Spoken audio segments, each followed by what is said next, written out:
रायपुर में एक कारोबारी की हत्या करने पहुंचे झारखंड के कुख्यात अमन साहू गैंग के गुर्गों को रायपुर पुलिस ने वारदात को अंजाम देने से पहले ही पकड़ लिया।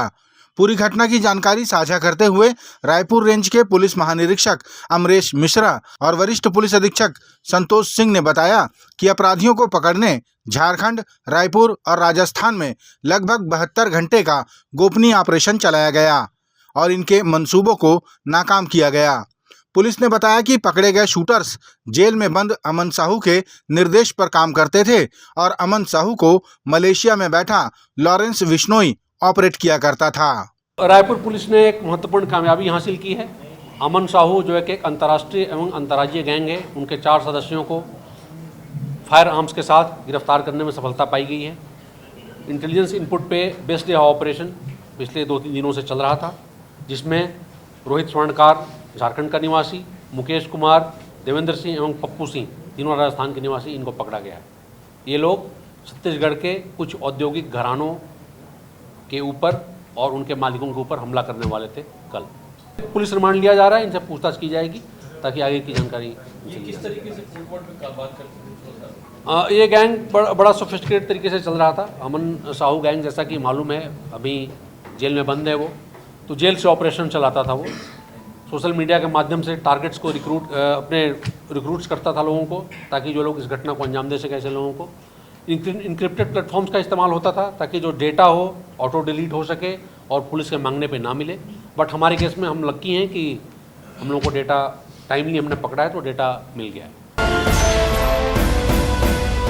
अमलेश्वर नगर पालिका में 27 मई से प्रारंभ होने वाले शिव महापुराण कथा के एक दिन पूर्व भव्य कलश यात्रा निकाली गई, जिसमें सैकड़ों महिलाएं और युवतियां शामिल हुईं। ये कलश यात्रा महादेव घाट से प्रारंभ होकर कथा स्थल में संपन्न हुई। बता दें कि शिव महापुराण कथा को लेकर पूरे छत्तीसगढ़ में उत्साह का माहौल है। आयोजकों के अनुसार 27 मई से 2 जून तक चलने वाले इस शिव महापुराण कथा में लगभग 7 से 8 लाख लोग कथा का रसपान करने अमलेश्वर पहुंचेंगे। प्रसिद्ध कथावाचक पंडित प्रदीप मिश्रा अपने मुखारबिंद से 7 दिन भगवान शिव की कथा का वाचन करेंगे। दूर दूर से आने वाले शिव भक्तों के लिए कथा स्थल पर आयोजन समिति द्वारा संपूर्ण व्यवस्थाएं की गई हैं। कांग्रेस के राष्ट्रीय नेता राहुल गांधी ने हिमाचल प्रदेश में चुनावी रैली को संबोधित करते हुए कहा कि प्रधानमंत्री नरेंद्र मोदी ने अडानी और अंबानी को अरबपति बनाया, तो हम देश के गरीबों को लखपति बना ही सकते हैं। उन्होंने अपने भाषण में कहा कि हमारी सरकार आते ही देश के गरीबों की सूची तैयार की जाएगी और हर गरीब परिवार से एक महिला को लखपति बनाया जाएगा। उसके बैंक के खाते में प्रति माह लगभग 8,500 रुपए सरकार द्वारा जमा कराए जाएंगे। तो इन्होंने 22 अरबपति बनाए। अब हमें भी काम करना है। हम करोड़ों लाखपति बनाने जा रहे हैं।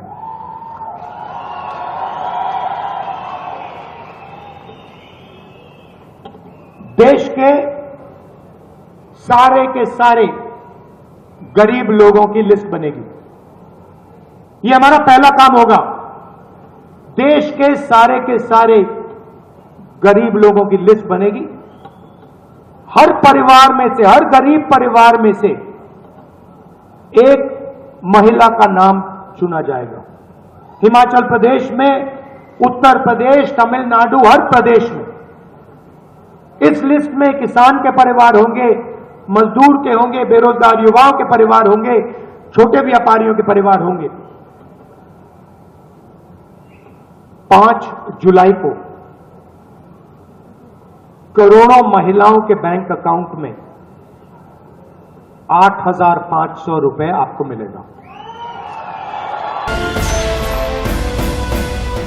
वर्ष 2021 में जमीन खरीदी मामले में धोखाधड़ी कर फरार रहे आरोपी आसिफ मेमन को आखिरकार रायपुर पुलिस ने बालाघाट से गिरफ्तार कर न्यायिक रिमांड पर भेज दिया।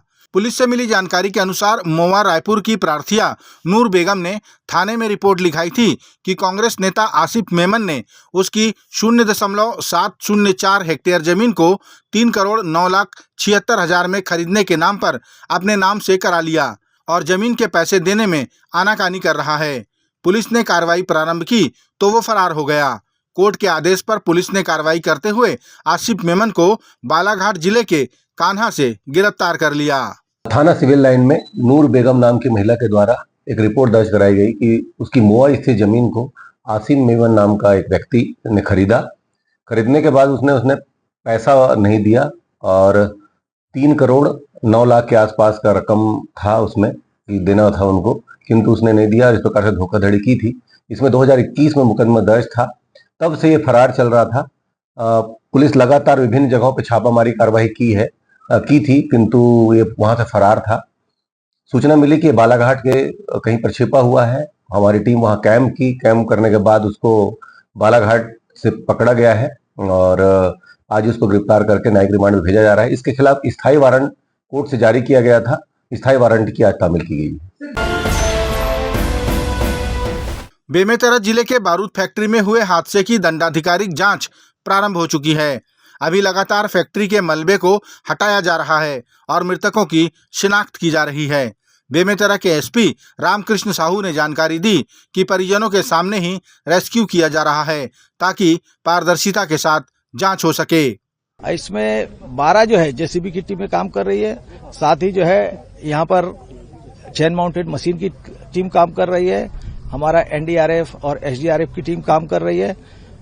जिन परिजनों को लगा कि उनके जो है परिजन गायब हैं, ऐसे लोगों को भी यहाँ पे जो है बैठा करके उनके सामने रेस्क्यू की कार्रवाई कराई जा रही है, जिससे एक पारदर्शितापूर्ण कार्रवाई हो, उनके सामने हो और किसी तरीके कोई ऐसी चीजें निकलती है उसकी शिनाख्त कर सके तो आगे मजिस्ट्रेट बैठे हुए हैं और मजिस्ट्रेट से जो आगे की अग्रिम कार्रवाई सुनिश्चित की जा सके। इस तरीके से पूरी पारदर्शितापूर्ण जो है कार्रवाई कराई जा रही है। इधर प्रदेश के गृह मंत्री विजय शर्मा ने कहा कि घटना बेहद खतरनाक है और जो भी घटना का दोषी पाया जाएगा उस पर निसंदेह कार्रवाई की जाएगी। घटना बहुत खतरनाक है, ये बात तो है और निसंदेह जांच होगी ही होगी और सख्त कार्रवाई होगी। ग्रामीणों में आक्रोश है, कल से वहाँ पर घटना हुई है और अभी तक कोई रेस्क्यू काम नहीं हुआ है। पूरे परिवार के लोग भी वहाँ बैठे हुए हैं। प्रबंधन के ऊपर भी जो है काफी आक्रोश है कि कोई जिम्मेदार नहीं पहुंचा और जिस तरीके से प्रशासन के ऊपर भी उनकी नाराजगी है। नहीं, माननीय उप मुख्यमंत्री अरुण साहू जी वहां पहुंच गए थे, ईश्वर साहू जी भी वहां, विधायक जी वहां पहुंच गए थे। मैंने उनको ही फोन लगाया, मैंने दीपक अपने बेमेतरा विधायक जी को भी फोन लगाया था, परंतु वो बाहर थे, झारखंड में भाजपा के प्रचार में गए थे, वो भी तुरंत वापस आ रहे हैं। सभी लोग थे, इसके साथ साथ प्रशासन पूरा था, एसपी कलेक्टर सब लोग थे, काम जारी है। अमलेश्वर में कल से प्रारंभ हो रहे शिव महापुराण कथा को लेकर जहां उत्साह का माहौल है, वहीं एक पहलू ये भी है कि अमलेश्वर से रायपुर को जोड़ने वाली एकमात्र मुख्य सड़क पर जाम की स्थिति अभी से निर्मित होने लगी है। कथा प्रारंभ होने के एक दिन पूर्व निकाली गई कलश यात्रा के बाद अमलेश्वर मुख्य मार्ग पर घंटों जाम की स्थिति बनी रही। यूं तो यातायात विभाग ने कथा को ध्यान में रखते हुए ट्रैफिक रूट जारी किया है, लेकिन एक दिन पूर्व ये स्थिति देखकर बाकी 7 दिनों का अंदाजा लगाया जा सकता है। राजधानी रायपुर में राजेंद्र नगर थाना क्षेत्र के विभिन्न इलाकों में चेन स्नैचिंग करने वाले चेन स्नेचर को पुलिस ने धर दबोचा। प्राप्त जानकारी के अनुसार राजेंद्र नगर इलाके में लगातार वृद्ध महिलाओं के गले से चेन छीनकर भागने की शिकायत प्राप्त हो रही थी। शिकायत पर पुलिस ने घेरेबंदी की और पेंशनबाड़ा क्षेत्र से आरोपी कुमार पंडित को हिरासत में लिया। कड़ाई से पूछताछ करने पर उसने सभी वारदातों को करना स्वीकार किया। थाना न्यू राजेंद्र नगर अंतर्गत कुछ दिनों से चेन स्नैचिंग की घटनाएं हो रही थी, जिसमें 3 घटनाएं हो चुकी थी। पुलिस लगातार इसमें लगी हुई थी, क्राइम की टीम लगी हुई थी। विभिन्न सीसीटीवी कैमरे के फुटेज के आधार पर एक बैरन बाजार निवासी कुमार पंडित को पकड़ा गया और उससे पूछताछ करने पर उसने अपना गुनाह स्वीकार किया। उसके कब्जे से 3 नग जो चैन है वो बरामद किया गया है। वो मोटरसाइकिल से जाता था और वृद्ध महिलाओं को टारगेट करके उनका चैन छीना करता था।